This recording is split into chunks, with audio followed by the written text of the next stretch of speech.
In this questions पहले हम लोग को पीरियडिसिटी चेक करना है कि पीरियडिक है या नहीं है, देन उसका फंडामेंटल पीरियड फाइंड करना है, राइट।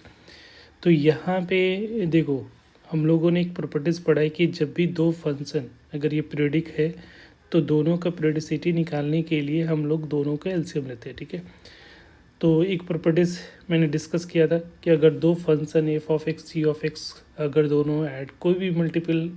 कोई भी ऑपरेशंस के साथ अटैच है, एडिशन, मल्टीप्लिकेशन, डिवीजन, ठीक है, तो इन दोनों का पीरियडिसिटी फंडामेंटल पीरियड निकालते हैं और फिर इन दोनों का रेशियो लेते हैं। अगर रेशनल होते हैं तो पीरियडिक होगा एंड देन उसका हम लोग एलसीएम निकालेंगे, ठीक है, तो वो उसका फाइनल पीरियड होगा। तो सेम चीज़ इसमें फॉलो करते हैं। तो पहले तो इन दोनों का फंडामेंटल पीरियड निकाल लेते हैं। तो इसका T1 क्या होगा, तो T1 जो है कॉस का पीरियड कितना होता है, 2 पाई होता है, और यहाँ पे कोफिशिएंट में क्या है 2/3 है, तो जितना होता है पीरियड उसके कोफिशिएंट से। ये प्रॉपर्टीज देखो यहाँ पे एफ ऑफ एक्स ये वाला प्रॉपर्टीज यहाँ पे यूज़ करें, f of a x plus b is equal to T/, अगर पहले ओरिजिनल पीरियड T है तो अगर उसके एक्स के कोफिशिएंट में कुछ होगा तो उसके मॉडुलस से डिवाइड कर दोगे। तो यहाँ से 2/3 से डिवाइड कर देंगे तो इसका पीरियड जो आ रहा है वो कितनी की आ जाएगी, 3 पाई हो जाएगा। सेकेंड T2 दूसरे का इसका पीरियडिसिटी चेक कर लेते हैं। तो इसका periodicity T is equal to T2 ले लेते हैं। T2 क्या हो जा रहा है, तो यहाँ पे ये 2 पाई हो गया और डिवाइड क्या करोगे 4/5 से। तो ये जो है 4/5 से डिवाइड करेंगे तो ये कितनी आ जाएगी, ये 2 टाइम्स में जाएगा तो ये आ जाएगा 5 पाई/2 आ जा रहा है, इसका पीरियड आ रहा है। अब ये दोनों का एलसीएम रेशियो लोगे तो T1/T2 क्या आ रहा है,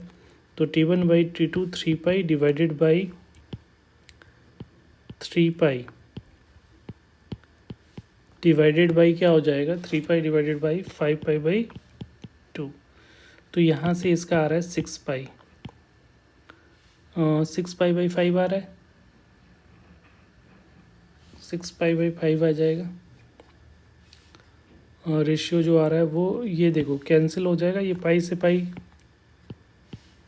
और ये हो जाएगा 6/5। एक रेशनल नंबर आ रहा है, रेशनल नंबर आ रहा है इसका मतलब क्या है कि ये पीरियडिक है, ठीक है। अगर ये रेशनल नंबर नहीं होता तो पीरियडिक नहीं होता। अब इसका पीरियड फाइंड करना है, तो पीरियड फाइंड करने के लिए क्या करोगे, T इज इक्वल टू क्या होता है एलसीएम ऑफ T1, T2 करते हैं। अब इन दोनों का एलसीएम निकालोगे तो एलसीएम में क्या होगा कि इसका तो है, इसका पीरियडिसिटी क्या है 3 पाई है, 3 पाई, तो हम लोग एलसीएम निकालेंगे 3 पाई, 5 पाई/2 का एलसीएम। तो जब भी फ्रैक्शन में रहता है तो उसका ऊपर वाला क्या एलसीएम लोगे तो 3 पाई और 5 पाई दोनों में कुछ भी कॉमन, सिर्फ पाई कॉमन है और 3 पाई में कुछ कॉमन है तो मल्टीप्लाई हो जाएगा तो 15 पाई हो जाएगा। और नीचे में जो देखो एचसीएफ लेते हैं नीचे में, तो इसका एचसीएफ कितना हो जाएगा 1, तो ये 15 पाई जो होगा उसका पीरियड कहलाएगा, राइट। तो ये इसका पीरियडिसिटी निकालने का तरीका ये है। और ये हम लोग को ये पता है कि क्यों हम लोग इस तरह से करते हैं कि जैसे कोई भी पीरियड होता है तो उसका एक पीरियड नहीं होता है, बहुत सारे पीरियड होते हैं, ठीक है। तो अगर मान लिया सपोज ये 3 पाई के बाद वो रिपीट कर रहा है ग्राफ, ये 5 पाई/2 के बाद रिपीट कर रहा है, तो अगर ये एक रेशनल होगा एक इरेशनल होगा, तभी रेशियो अगर इरेशनल आएगा इसका मतलब क्या होगा, एक रेशनल एक इरेशनल होगा। तो उस केस में कभी भी दोनों एक दूसरे से कोइंसाइड नहीं करेगा, ठीक है। इसमें तो 15 पाई से के बाद दोनों 15 पाई पे दोनों ग्राफ जो है कोइंसाइड करेगा, ठीक है। तो इसका पीरियडिसिटी मिल रही है 15 पाई का, ठीक है। बट अगर इरेशनल रहेगा तो कभी भी दोनों ग्राफ एक दूसरे के साथ कभी भी किसी भी पॉइंट पे कोइंसाइड नहीं करेगा। इसलिए रेशियो जो हमेशा होना चाहिए कैसा होना चाहिए, रेशनल होना चाहिए, राइट। इसको देखते हैं, इसका पीरियडिसिटी कितनी हो जाएगी, तो इसका पीरियडिसिटी निकालोगे तो 10 का पीरियड कितना होता है पाई, तो पाई डिवाइडेड बाई कोफिशिएंट में पाई है तो इसका पीरियडिसिटी 1 आ रहा है। इसका पीरियडिसिटी देखो तो इसका पीरियडिसिटी कॉस का 2 पाई होता है, कोफिशिएंट में पाई/2 है तो पाई/2 से डिवाइड कर दोगे तो ये पाई से पाई कैंसिल, ऊपर में क्या आ रहा है 4 आ रहा है, ठीक है। तो अब ये दोनों तो दिख रहा है, दोनों का रेशियो भी क्या आएगा रेशनल आएगा, तो फाइनल पीरियड जो होगा इसका जो पीरियड हो जाएगा final LCM of T1 comma T2 is equal to कितना हो जाएगा, दोनों का एलसीएम 4 हो जाएगा, तो इसका पीरियडिसिटी कितनी हो जाएगी, 4 हो जाएगी। नेक्स्ट जो है यहाँ पे देखो, इसका पीरियड कितना है, 2 पाई का होता है, इसका फंडामेंटल पीरियड जो होता है वो 1 होता है। अब इन दोनों का रेशियो, ये T1 है और ये T2 है, तो इन दोनों का रेशियो T1 बाई T2 करोगे तो 2 पाई, नीचे में 1 आ रहा है, तो ये रेशनल नंबर नहीं है, क्योंकि पाई कैसा है कि रेशनल नंबर है, तो 2 पाई जो है वही की रेशनल नंबर है,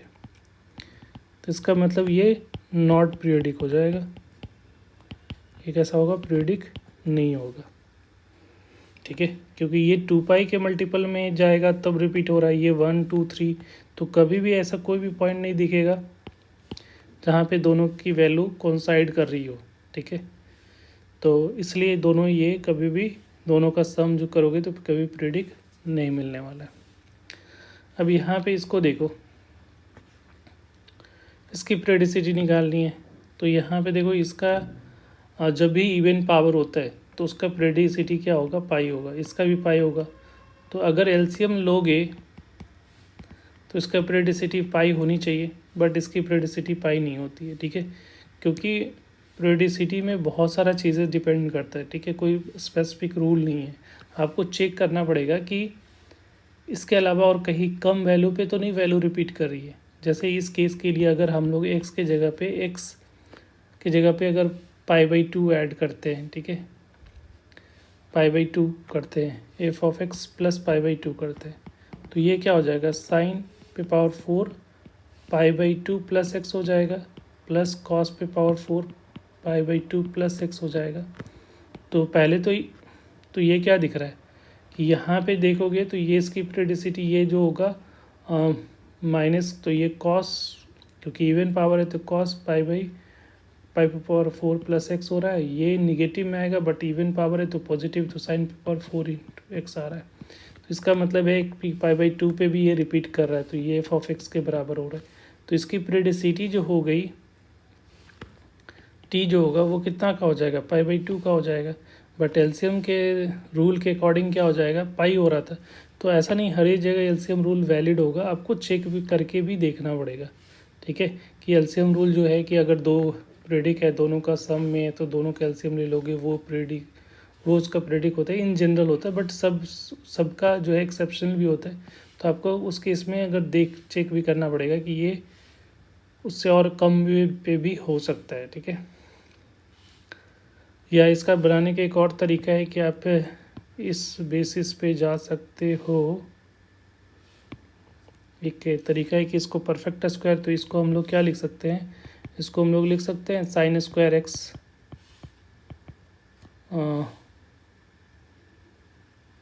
प्लस कॉस स्क्वायर एक्स का whole square -2 sine square x into cos square x, इस तरह से भी लिख सकते हो,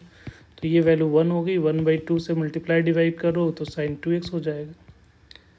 अब यहाँ पे ये पता है कि इसका तो ये तो कांस्टेंट है, तो ये तो पीरियडिक हो जाएगा, तो इसका पीरियड जो होगा वो कितनी हो जाएगी, तो इसका जो साइन 2x का पीरियड जो होता है, साइन स्क्वायर एक्स का पीरियड जो होता है वो कितना होता है, पाई होता है, और यहाँ पे 2 से मल्टीपल में तो 2 पाई होता है, इसका पीरियड कितना हो जाएगा, और एक कांस्टेंट तो पीरियडिक होता ही है, कोफिशिएंट मल्टीप्लाई करने से पीरियडिसिटी पे कोई फ़र्क नहीं पड़ता है, तो ये π/2 हो जाएगा। तो इस तरह से भी अप्रोच कर सकते थे, ठीक है।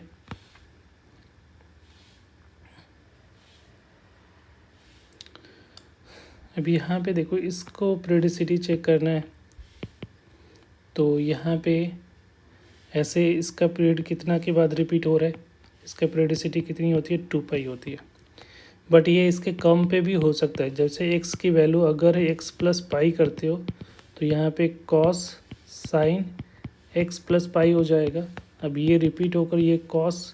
क्या हो जाएगा, माइनस साइन एक्स हो जा रहा है, और माइनस जो है कॉस ऑब्जर्व कर लेता है, तो ये जो हो जाएगा कॉस साइन एक्स हो जाएगा, तो ये f(x) के बराबर आ रहा है हमारा, तो इसकी पीरियडिसिटी जो होगी वो 2 पाई नहीं होकर क्या हो जाएगा, पाई हो जाएगा, ठीक है। तो ज़रूरी नहीं कि हमेशा रूल फॉलो करें, बट इस केस में क्या होगा, जब कॉस रहेगा तो कॉस में अगर हम लोग इसका पीरियडिसिटी 2 पाई है,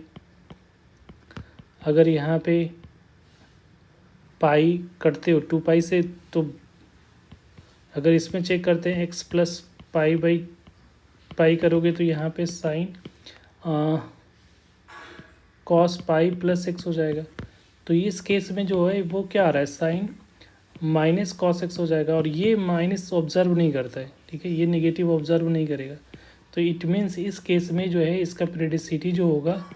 वो क्या हो रहेगा, इसकी पेरियोडिसिटी जो होगी वो 2 पाई ही रहेगी, ये पाई नहीं होगा, ठीक है। तो ज़रूरी नहीं है कि हमेशा सब में होगा, कभी कभी चेक करके देखना पड़ता है, ठीक है। तो इसकी पेरियोडिसिटी 2 पाई होगा, ठीक है। Thank you.